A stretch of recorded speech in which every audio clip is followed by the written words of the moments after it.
Good afternoon. Good afternoon. Sa pangalan po ng dakilang Panginoong Kristo, isang mapagpalang hapon po sa bawat isa. Andito po tayo sa ikalawang bahagi ng ginagawa nating programa sa bawat linggo ng gawain, na kung saan dito po ay binibigyan natin ng pagpapaliwanag ang mga sitas o aralin na nakatakda sa araw na ito, upang ating paghati-hatian ang tinatawag na tinapay ng buhay o salita ng Diyos na siyang magpupuno sa lahat ng mga kakulangan sa ating buhay at magsisilbing gabay sa ating pang-araw-araw na pamumuhay. Ngayon po, meron tayo ditong aralin. Ito po ang ayon sa Ebanghelyo ni Apostol San Mateo, Kapitulo 10, versikulo 7 hanggang 13.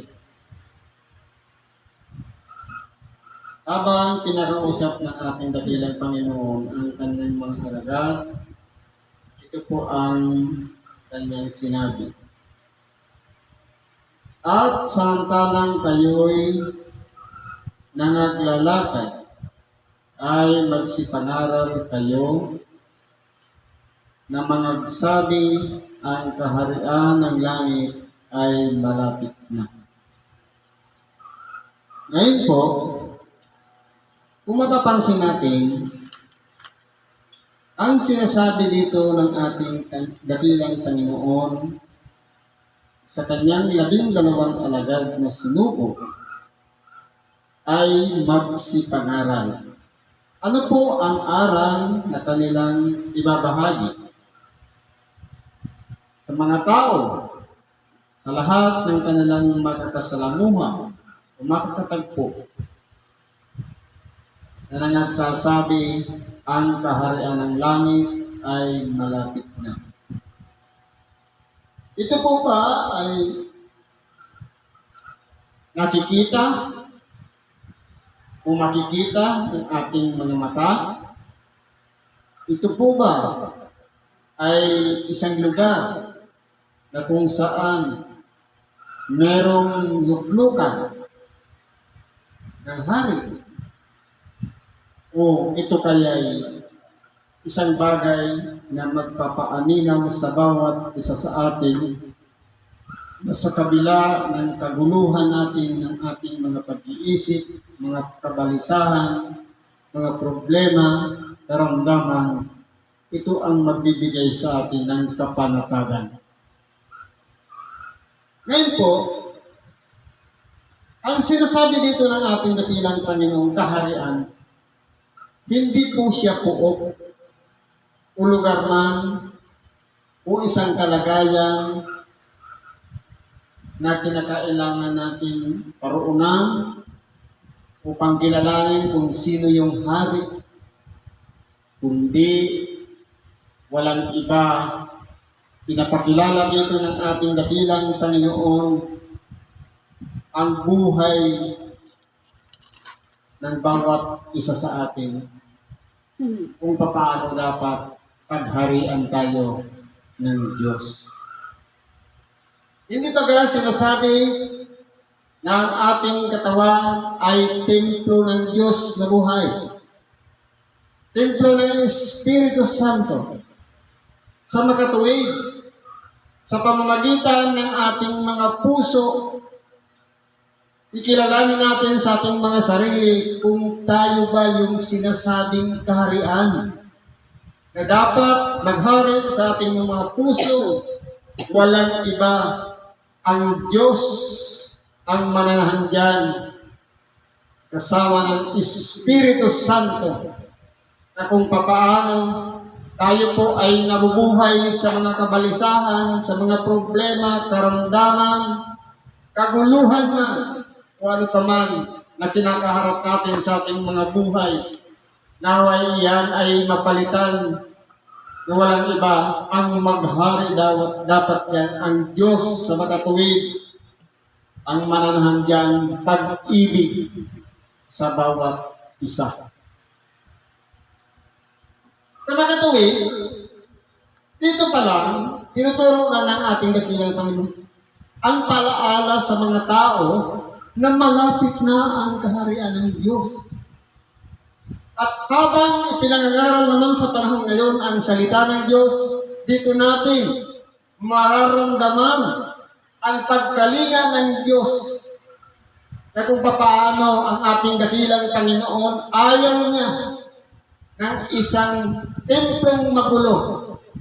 Ayaw niya ng isang templong ginagawang yungib ng mga tulisan. Kung maalala natin nung pumasok sa templo ng ating dakilang Panginoon sa Jerusalem, anong sabi niya? Ang ating bahay ay tatawaging bahay panlanginan, subalit ginawa ninyong yungib ng mga tulisan. Nararapat ba sa ating pagkatao na tayong lahat, bawat isa sa atin, naghahari dyan ang pagiging isang tulisan, mandarambong, mapaglamang sa kapwa, mandalaya, at kung ano-ano pa man.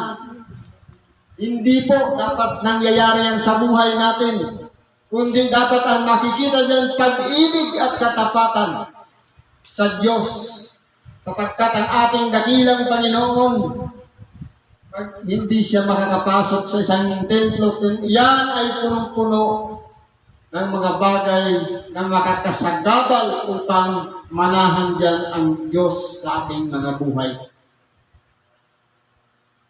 Kaya po, totoo nga, malapit na ang kaharian ng Diyos.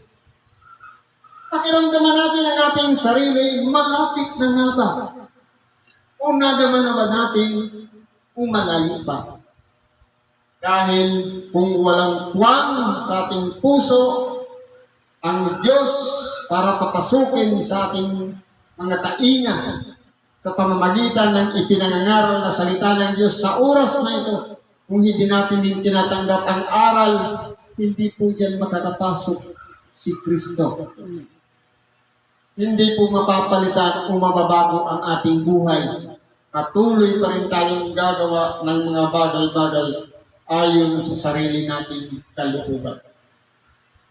Pero sa oras na pagharian na tayo ng Diyos, hindi na ang ating sarili ang nasusunod natin, kundi ang Diyos na nananahan sa buhay natin. Siya na ang gumagawa upang sa ganon, hindi tayo mapahamak, hindi tayo magkasala, at hindi tayo makagawa ng mga bagay-bagay na labag sa kanyang kalooban. Kapagkat siya po ang nangunguna sa ating isipan, sa pagpapasya, sa paggawa, at sa pagsasalita. Ganyan po makapangyarihan ang Diyos. Lamang ang tao binibigyan ng kalayaang pumili kung tatanggapin ba si Kristo, kung tatanggapin ba ang aral o hindi. Sa makatuwid, may susi po nasa atin. Kasi po tayo po ang tatanggap ng aral nang sa ganon maramdaman natin ang kahariang nananahan sa buhay natin sa makatuwid bagay ang Diyos. Sabi dito, pagaling kayo ng mga may sakit, pabangon kayo ng mga patay, glinis kayo ng mga kitong, palabas kayo ng mga demonyo. Tinanggap ninyong walang bayad ay ibigay ninyong walang bayad. Sa makatuwid, sa bawat taong pinaghaharian ng Diyos, meron po siyang magiging resulta. Magandang resulta. Mabuti. Sapagkat gagawa mismo ang Diyos sa pamamagitan ng ating buhay upang kung meron mang dumating sa ating mga buhay na merong mga may sakit, sila'y ating matulungan, padadaluyin sa ating mga kamay ang kanyang kapangyarihan upang sila'y magsigaling. Ganun din ang kapamahalaan para magpalayas ng mga demonyo. Ayan din ay ipinagkakaloob sa atin kung ibinibilang natin ang ating sarili na kasama tayo sa tinatawag na mga alagad na. Kasi po ang isang alagad hindi nagre-reklamo, hindi mapagtutol, kundi buong pusong sumusunod sa kalooban ng ating dakilang Panginoong Jesucristo. May mga taong pinagkalooban ng biyaya, pero minsan hindi naalala ang warning ng ating dakilang Panginoon. Tinanggap ninyong walang bayad, ibigay naman ninyong walang bayad. Sa makatuwid, kung libre, na pagkalooban tayo ng biyaya o kaloob para magpagaling sa may mga karamdaman, kinakailangan din naman kahit sa pangangaral, huwag natin gamitin upang magkulimbat ng salapi, maningin para gamitin ang mga bersikulo o sitas para pilitin ang mga tao magbigay ng kaloob para lamang magpayaman ang mga tagapamahayag ng salita ng Diyos. Kawaray pinipilipit ang salita ng Diyos para obligahin ang tao na laman ng kaniyang bulsa, dukutin at ibigay ng sapiltan. Hindi anong sinasabi? Magbigay kayo, huwag mabigat sa loob o dahil sa kailangan. Dapat binibigay na ng buong puso, maluwag sa loob at hindi napipilitan. Sabi dito, huwag kayong magbaon ng ginto, kahit pila, kahit tanso, sa inyong mga supo. Ito po ay sinasabi ng ating dakilang Panginoon sa mga nagmimisyon, sa mga pinagkalooban mangaral ng salita ng Diyos. Kasi po, ang magiging batayan po dyan, ang magiging konsumo ng nangangaral ng salita ng Diyos, hindi magagaling sa sariling bulsa, kundi sa sino man tumanggap ng aral, sila'y patutuloyin at sila'y pakakainin. At higit sa lahat, mabubuhay sila sa pamamagitan ng kanilang pagkapagal. Sabi dito, kahit supot ng pagkain sa paglalakad, kahit dalawang tunika, kahit mga pangyapak, tutungkod sapagkat ang manggagawa ay karapat-dapat sa kanyang pagkain. Kung mapapansin natin, siguro sa panahon ngayon, sa init ng panahon, kung isa lang ang dala-dala mong damit, at mainit at pagpapawisan ka, siguro magre-reklamo tayo. Pero kung yung nakasulat, mission ka, isa lang damit mo, matag ka, mangaral ka, magpagaling ka ng karamdaman, kung yan ang kalooban ng Diyos, kalimutan natin na ang Diyos ang provider. Siya ang nagpupuno sa lahat ng mga kakulangan sa ating mga buhay. Ano pang sabi nito? At sa alinmang bayan, unayon na inyong pasukin, siyasatin ninyo kung sino roon ang karapat-dapat. Sa makatuwid, sa pinagkalooban ng ministeryo ng pangangaral ng salita ng Diyos, dapat meron ding karunungan at kaalaman na marunong kumilala sa isang taong tumatanggap at hindi tumatanggap. Kasi sa panahon ngayon, maraming mga tao tumatanggap nga pero pagtalikod, minsan may pabulong, nililibak, may pagmamaliit. may pagmiminos. Kundi kinakailangan gamitan din ng karunungan na sino mang magpapasok, magpatuloy, kilalanin hindi sa panlabas na kanyuan, kundi ang puso. Kung ito ba'y handang tumanggap ng isang tagapangaral ng salita ng Diyos, merong sinasabing pagsisiyasat. Hindi pwedeng nagtitiwala agad, kundi inaaral ang ugali ng nakakasalamuha natin sa labas. Sapagkat meron dong karapat-dapat at meron naman hindi.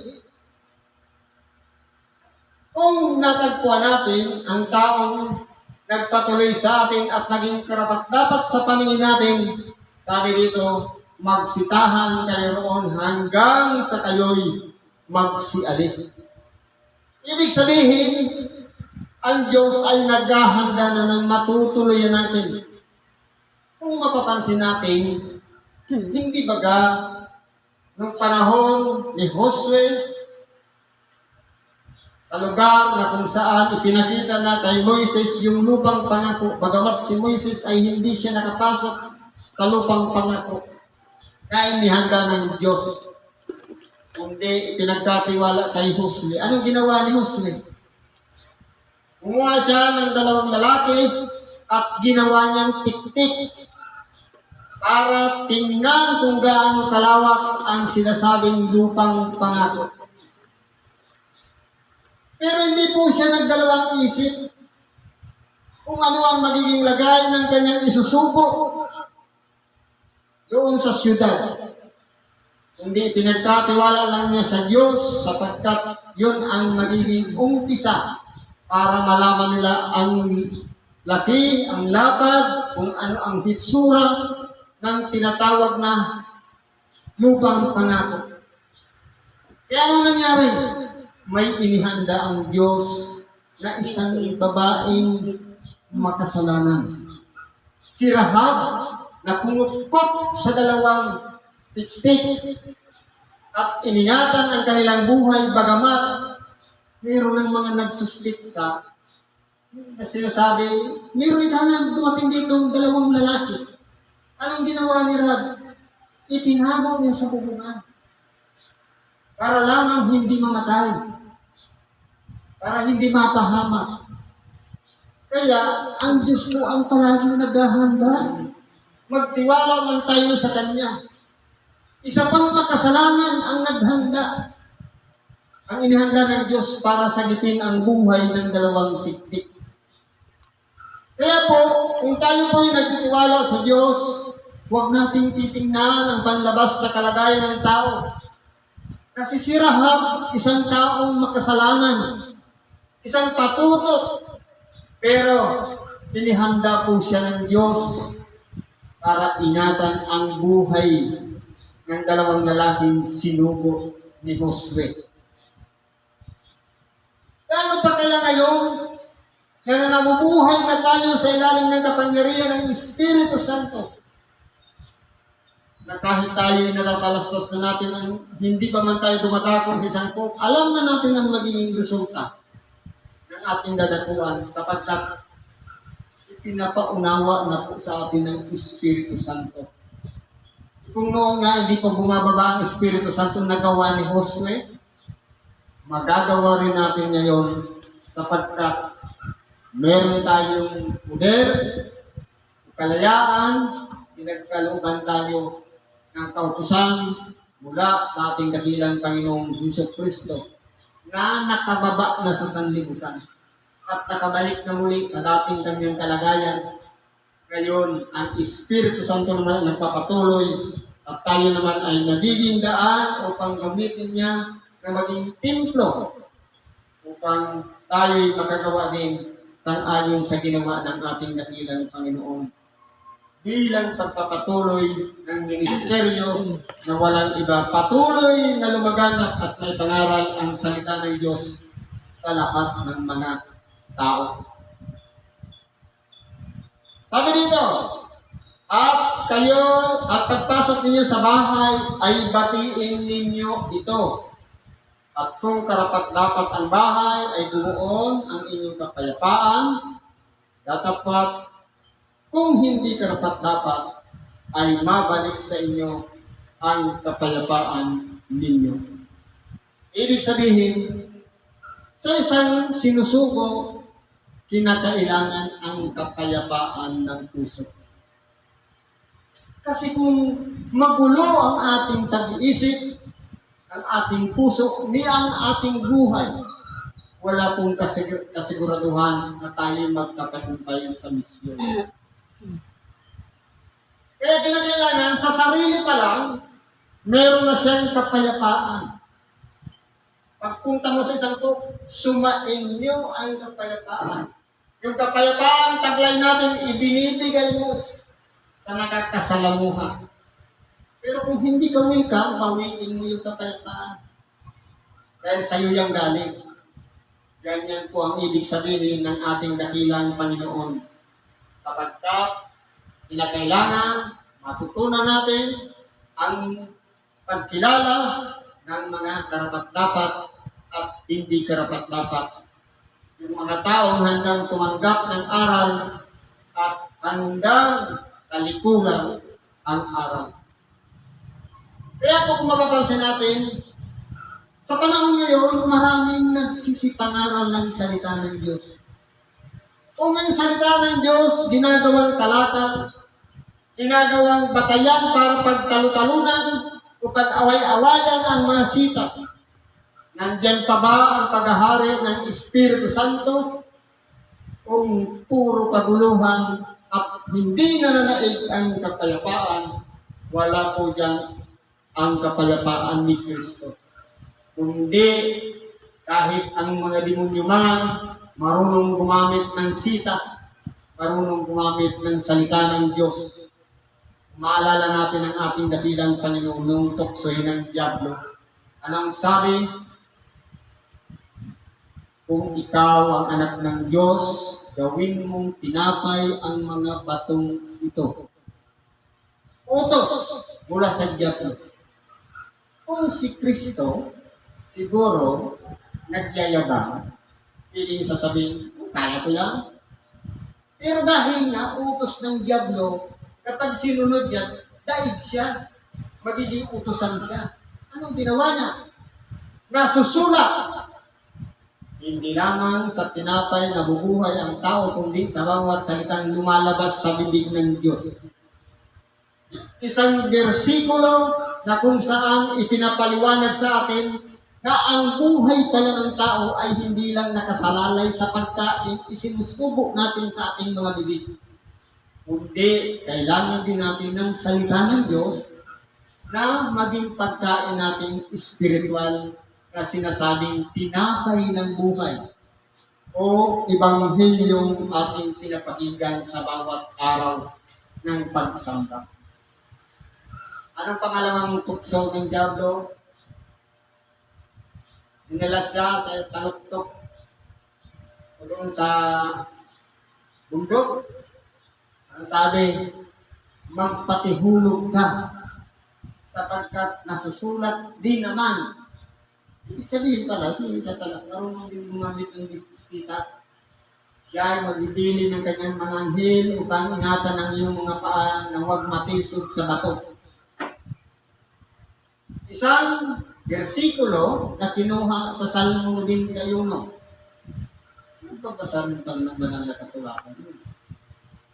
Kaya, kung sasakay tayo sa sitas, na nagtatalo-talo na nag-aaway-aaway na, ito nga, salita ng Diyos ang pinag-uusapan, pero kung mayroon ng nagpapagalingan ng paliwanag, wala na po dyan ang kapayapaan. Yan po ay kataasan na.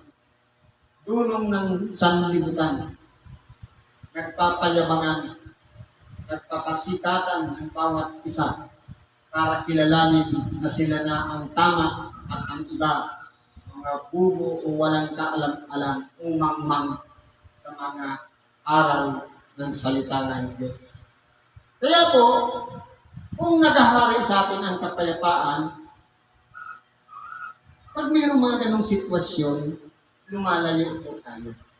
Kasi sabi, nasusulat, maging matalino kayong katulad sa ahas at maging timang katulad sa mga kalapati. Ay ibig sabihin, ang ahas, nakikipag-away sa kapwa ahas.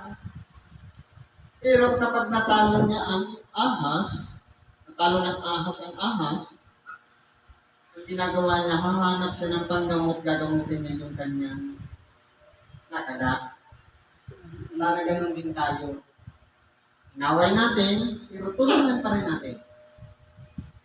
Matintimang gaya ng kalapati, na walang iba. Kapag umiiral ng kaguluhan, kahit sa tahanan man o bahay man, ang kalapati po lumalayas. Dahil ayaw niya ng kaguluhan, hindi ang nais niya ay kapayapaan. Kaya po, ito sa araw na ito, kasama man tayo sa sinugo ng Diyos para mangaral ng salita ng Diyos. Gawin natin batayan ang mga halimbawa na tinuro ng ating dakilang Panginoon nung suguin niya ang kanyang mga alagad at hindi po tayo mapapahamak.